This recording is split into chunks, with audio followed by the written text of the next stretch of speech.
음식, 음악, 책 등등 우리는 참 다양한 취향 속에 살아가고 있습니다. 하지만 오늘 다룰 사건은 이런 취향 중에서도 하필 허벅지에 대한 집착, 즉 소위 말하는 성도착증 때문에 범죄를 저지른 한 남성의 이야기입니다. 이 남성의 이름은 카사하라 신이야. 기후현 세기시 출신인 그는 아버지는 일본인, 어머니가 필리핀인으로 혼혈이었는데요. 다만 부모님은 사이가 그다지 좋지 않았던 모양인지 카사하라를 낳자마자 어머니는 곧바로 필리핀으로 귀국해버렸기 때문에 그는 어머니 없는 가정에서 성장했습니다. 카사하라의 동창들은 그를 회상하며 카사하라요? 눈에 띄는 타입은 아니었어요. 그래도 좀 활발하긴 했죠. 성적은 엄청 나빴어요. 라는 말을 남겼는데요.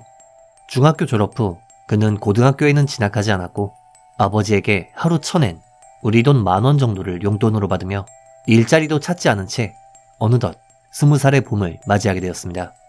여기까지만 보면 아직 젊으니까 이제부터라도 마음을 잡고 뭐라도 하면 되는 나이구나 싶겠습니다만 그런 인물이라면 제 채널에 소개될 리가 없겠죠.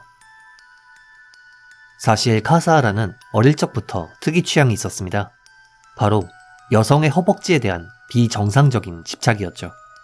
그리고 20살이 된 2014년 3월 무렵 그는 어느 날 기차 안에서 우연히 한 여성의 허벅지를 보게 됩니다. 카사하라는 훗날 당시의 기억을 떠올리며 이전과는 비교할 수 없을 정도의 강렬한 흥분이었다 라는 말을 할 정도였는데요. 이렇게 완벽한 허벅지를 보게 된 그는 이 시점부터 허벅지에 대한 욕구가 커지기 시작했습니다.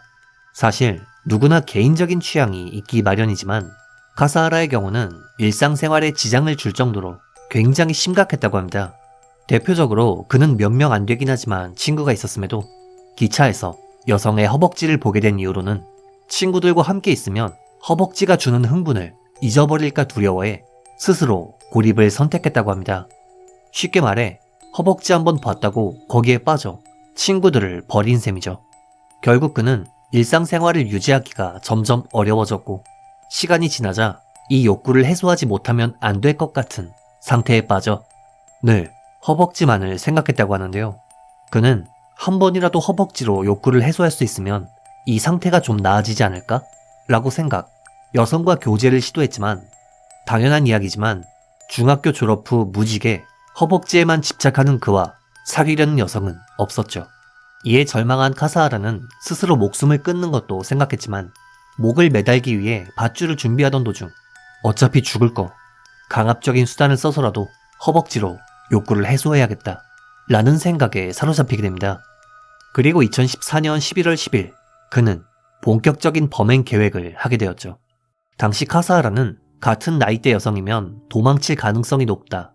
좀 더 어린 여성을 타겟으로 삼자. 만약 집에 사람이 있으면 죽이면 된다 라는 생각을 했고 결론이 내려지자 고통에서 해방되는 기분이었다고 합니다. 이날 밤 카사하라는 철물점에서 덕테이프, 날 길이 약 18cm의 긴 칼을 구입하는 것은 물론 피해자의 허벅지에 사용하기 위해 러브젤을 챙긴 뒤 날이 밝자 예전부터 봐온 허벅지가 예쁜 여자가 사는 집으로 향했습니다. 그리고는 초인종을 누르며 저 화장실이 급해서 그런데 문 좀 열어주세요 라는 말로 침입을 시도했지만 그가 후보로 생각했던 첫 번째 집도 두 번째 집도 거절당했죠. 그러자 결국 카사하라는 세 번째 목표로 한 가족의 집을 선택하게 되는데요. 그가 이 집을 선택한 이유는 밖에 널어둔 세탁물에 중학생 정도 되는 여성의 옷이 있어서 였다고 합니다. 그가 살던 이 지역은 치안이 좋은 편이었고 그렇기 때문에 문단속을 하지 않는 집도 많았는데요. 하필 이 세 번째 집은 문단속을 잘 하지 않는 집이었습니다. 당시 카사하라는 흉기를 들고 무작정 집에 침입했고 이 광경을 집에 있던 73세의 노인 이노우에 미치코 씨가 목격해 도움을 청하려 했지만 카사하라는 미치코 씨가 반항할 틈도 없이 급소인 목을 공격해 살해했습니다. 그리고 다른 방에서 쉬고 있던 미치코 씨의 남편 81세의 이노우에 나이조 씨 역시 목을 흉기로 공격, 살해했죠. 방해꾼을 처리한 카사하라는 원래 목적이었던 여성의 허벅지를 위해 세탁물 주인인 소녀를 집안에서 찾기 시작했는데요. 당시 그는 방을 샅샅이 뒤져 중학생인 A양을 발견, 시칼을 들이대며 그녀를 협박해 양손을 테이프로 묶은 후 그동안 참았던 자신의 욕망을 해소하려 했지만 A양은 용감하게도 공포를 이겨내고 필사적으로 도주해 경찰에 신고할 수 있었습니다. 참고로 정말 안타까운 이야기지만 살해당한 두 노인은 원래 다른 지역에 살고 있었는데 아들 부부가 오랜만에 집에 좀 놀러 오시라고 초대를 했고 하필 이 타이밍에 살해당한 것이라고 합니다. 아드님이 어떤 기분이었을지는 정말 상상도 가지 않네요. 2014년 11월 11일 점심 무렵 중학생의 신고를 받고 출동한 경찰은 끔찍한 광경을 목격합니다. 현장에는 두 노인이 피투성이가 된 채 사망해 있었고 이들은 전부 급소인 목을 중점적으로 공격당했으며 동맥과 정맥이 전부 절단된 상태로 다이조 씨는 7곳, 미치코 씨는 3곳에 상처가 있었다고 합니다. 또한 이들의 사인은 과다 출혈이었죠.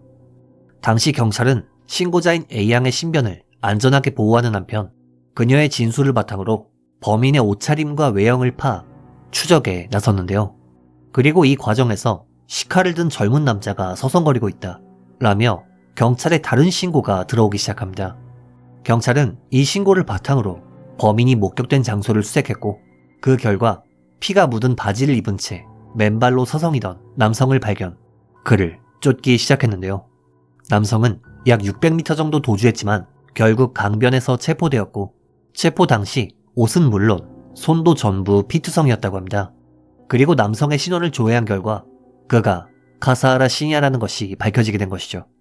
처음 조사 과정에서 카사하라는 자신의 허벅지에 관한 집착을 숨기고 빨래를 보고 중학생 소녀가 사는 걸 알았다. 장난을 치려고 침입했을 뿐이다. 할머니 할아버지에게 발각되어 홧김에 칼로 찔렀다. 라는 주장을 하는 한편 사람을 더 죽이고 싶었다. 더 죽이면 사형을 받을 수 있을 거라 생각했다. 라는 발언을 했고 즉시 재판에 넘겨지게 됩니다. 우선 재판 과정에서 이뤄진 정신 감정 결과 일상생활이 힘들 정도의 성충동과 망상 증세가 있다 라는 결론이 내려졌고 변호 측은 이를 근거 삼아 성도착증 때문에 범행을 저질렀으며 갱생 가능성이 있다. 가족 구성도 사전에 알지 못했고 계획성도 없다 라며 감형을 주장했습니다. 하지만 검찰 측은 미리 테이프와 시카를 준비한 계획적인 범행이다.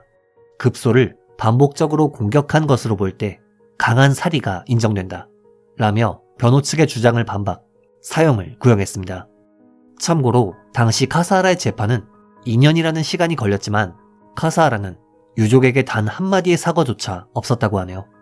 또한 하필 자기가 집에 초대한 탓에 부모님을 잃게 된 유족은 저 인간은 사죄에 이런 반구도 없다. 사형 요청이야말로 내가 할 수 있는 최후의 효도다 라며 엄벌을 요청했다고 하네요. 그리고 최종적으로 그에게 내려진 판결은 무기징역이었습니다. 무단 침입, 2건의 살인, 협박, 성범죄 미수 등의 죄를 지었음에도 말이죠. 일반적으로 2명을 살해했을 경우 나가야마 기준에 따라 사형 판결이 내려지는 것이 보통이지만 재판장은 판결문에서 일반적인 이기적 욕구에서 비롯된 범행과는 다르다. 가장 악질적인 살인 수준에는 이르지 못했다. 라며 검찰이 구형한 사형에 못 미치는 무기징역을 선고한 것입니다. 아니 성범죄를 저지르려고 사람을 죽였는데 이게 악질적인 살인 수준이 아니라면 뭐가 악질적인 살인일까요? 진짜 한숨이 나옵니다. 이번 영상 어떻게 보셨는지요? 개인적으로는 판결에 납득이 가지 않는 한편 빨래를 보고 성별을 파악, 범행을 결심했다는 게 좀 무섭게 느껴지는 사건이었네요. 안전과 방범에 늘 주의하셨으면 하는 바람입니다. 피해자분들의 명복을 빌며 영상을 마칩니다. 김인사였습니다.